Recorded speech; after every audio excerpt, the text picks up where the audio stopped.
C'est quoi, frustration, déception de ce parcours européen qui s'arrête? Ouais, sentiment partagé. Il y a, pour moi, on a manqué un match à domicile. C'était ce match qu'il fallait gagner et qu'on n'a pas gagné. Donc, on savait que sur le groupe qu'on avait, plus la jeunesse au niveau européen, tout ça de cette équipe, c'est vrai que c'est ce match-là qui aurait dû nous faire jouer ce dernier match contre Kazan avec la possibilité de se qualifier. Ça n'a pas été fait à cause de ce match-là. Pour moi, c'est le seul match qu'on a manqué parce que quand on voit Liverpool à l'aller, à Kazan faire un 0-0, ça reste solide. À Sion, même si on peut gagner, mais bon, ça reste un match, un score correct. Liverpool, bon, hier, c'est un match particulier. En plus, on est sur une grosse équipe. Donc voilà, non. Satisfait, mais satisfait du contenu, on va dire, à part Sion, mais beaucoup quand même de déception parce que bon, la Coupe d'Europe, c'est quelque chose qui tient à cœur et je pense qu'il y avait la possibilité surtout de sortir. Sur le match d'hier soir, vous avez montré que Bordeaux va de mieux en mieux.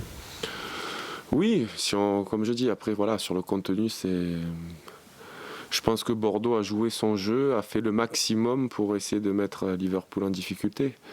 Après, on tombe aussi sur une bonne équipe, sur une équipe qui s'engage et qui a des joueurs de qualité. Donc voilà, ça.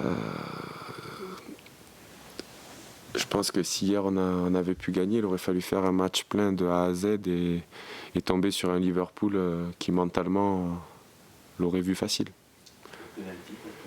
Et j'en sais rien. Alors, honnêtement, j'ai pas revu les images encore. Moi, je suis concentré sur le ballon. C'est vrai qu'au moment du départ du ballon, je vois que personne ne peut l'avoir. Alors je vois le ballon tranquillement dans mes bras. Et j'entends après le sifflet, je comprends pas trop ce qui se passe en fait. Donc j'ai pas du tout vu les images. Et en tant que gardien, le coup franc contre Mignolet, qu'est-ce que tu en as pensé? Tu trouves que c'était dur? Alors c'est une règle qui s'applique rarement. On sait qu'on a 6 secondes. Moi j'ai toujours fait attention pour ma part depuis toujours parce que je sais pas pourquoi. Parce que ça doit être on va dire ma mentalité faire toujours attention au règlement, tout ça, d'essayer. Ça peut arriver, je veux dire, de sortir de 3, même 5 secondes, mais là c'est vrai que ça faisait longtemps, même moi j'ai trouvé ça long, quoi. Donc on ne comprenait pas parce qu'il n'y avait pas de danger, il n'y avait rien, il aurait pu le mettre au sol, tout faire. Je pense qu'il a dû se poser 5 fois la question, je fais ci, je fais ça, et il n'a pas vu le temps passer. Après, les règles sont faites aussi pour être... je n'arrive même plus à parler. Ok, appliquées. Et aujourd'hui, et on va dire que voilà, c'est pas... Là, on est allé plus loin que le temps d'habitude imparti. Je sais même pas combien de temps il a gardé. Ouais, bon, on n'a pas le choix. Alors qu'il n'y a pas d'anti-jeu, il n'y a rien. Je veux dire, c'est pas vraiment une sanction, on applique le règlement, quoi. C'est comme... voilà, c'est le règlement. Vous n'avez vraiment pas le droit à l'erreur, les gars. Vous n'avez pas le droit de sortir du match pendant 10 secondes. Nous, on sait que c'est particulier, que voilà, on a un poste qui est à risque. Et pour lui, en plus, c'est la double sanction, quoi. Quand tu vois des buts comme ça, on en parle souvent sur certains faits de jeu de gardien, mais c'est vrai que voilà, tu fais ça, tu te dis, bon, ça me rappelle un peu comme à Paris, moi, quoi. Je veux dire, quand tu relâches un ballon, tu espères toujours que le mec, tu sais qu'il va la mettre. Donc là, voilà, et le coup franc, hier, il a mis. Mais c'est le foot, c'est comme ça, c'est on va dire le poste qui est difficile. Sur le deuxième but, sur le corner, tu fais le choix de dégager. Est-ce que tu peux prendre le ballon ou pas du tout? On m'a dit ça vient, je dégage. Voilà, il y a communication, je veux dire, c'est important. Du moment qu'on me dit ça vient, moi, c'est qu'il y a un risque potentiel autour de moi, donc je dégage. Qu'est-ce que ce parcours européen va apporter à cette équipe jeune? Et est-ce que tu as déjà ressenti pour des joueurs qui finalement découvraient ce niveau-là, quelque chose dans leur progression? Oui, comme je dis, franchement, il y a eu, pour moi, Bordeaux, on a vraiment fait un parcours européen intéressant. Et c'est vraiment dommage qu'il y ait ce match complètement manqué contre Sion, parce que on va dire que dans le parcours, c'était vraiment quelque chose qui... voilà, qui ressemblait à une équipe sérieuse qui joue la Coupe d'Europe.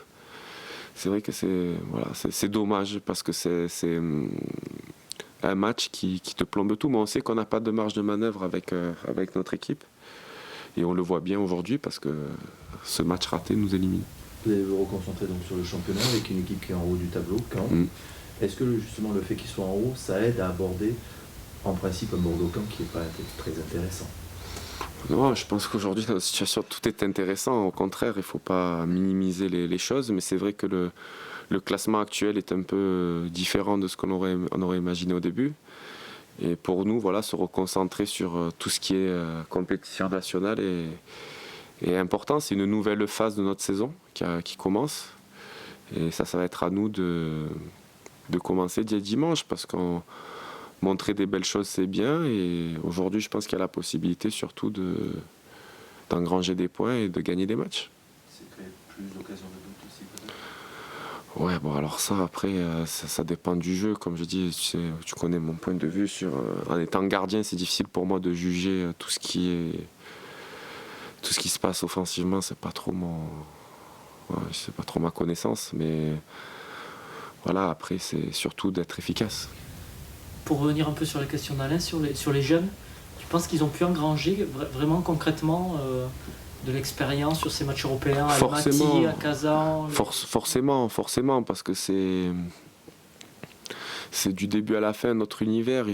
Tu voyages dans d'autres pays, tu vois d'autres cultures, même au niveau footballistique, dans des stades différents. Tu sens une pression différente, l'arbitrage est différent, tout est différent. Donc je pense qu'on apprend vachement par rapport à la Coupe d'Europe et on se rend compte que ça leur permet aussi de voir, comme je dis, qu'il y a des paliers dans le foot au quotidien. Et le championnat de France, la Coupe d'Europe, on te dit toujours c'est plus dur, mais c'est compliqué à expliquer à un jeune qui joue contre Paris ou Lyon, tout ça, et de dire ouais mais on m'a dit c'est plus dur quand je vais jouer contre Kazan. Et là je pense qu'ils l'ont vu dans toute cette approche et tout ce que ça représente la Coupe d'Europe pour tout le monde, pour tous les pays, la différence entre un match de championnat et un match européen. Et dans la préparation, parce qu'il y a 2 matchs par semaine, donc il faut être encore plus attentif. Et c'est vrai que pour quand on apprend, c'est peut-être le plus difficile c'est le rythme, le rythme, être régulier et savoir passer rapidement d'un match à un autre, de comprendre aujourd'hui que jusqu'à Noël, à part penser au foot et récupérer et avoir 2 jours à chaque fois pour se reconcentrer pour le prochain match.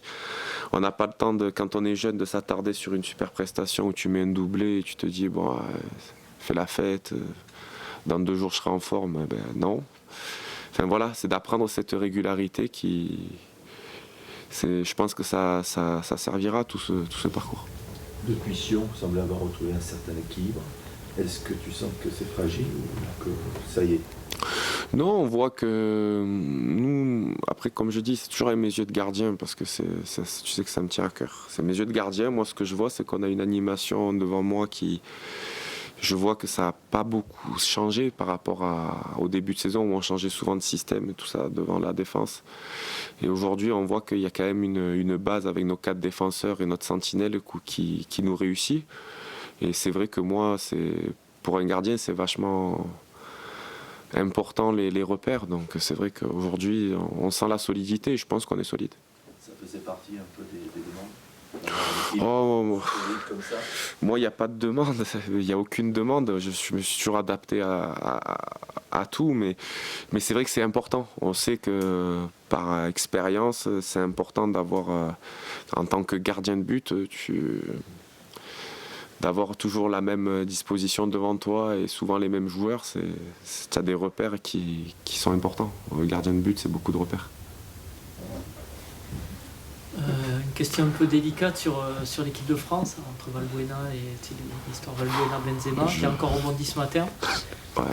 Quel regard tu as, toi C'est compliqué parce que je suis pas trop au courant des choses. La seule chose que je connais, c'est toutes les personnes qui sont soi-disant ou impliquées là-dedans. Je pense qu'ils se connaissent tous assez bien au départ pour régler les choses entre eux, donc c'est dommage que ça sorte comme ça et que ça fasse toute cette histoire parce que je connais chaque gars et j'en connais pas un maladroit peut-être, mais mal intentionné, je pense pas. Non, ok. Merci. Merci. Merci.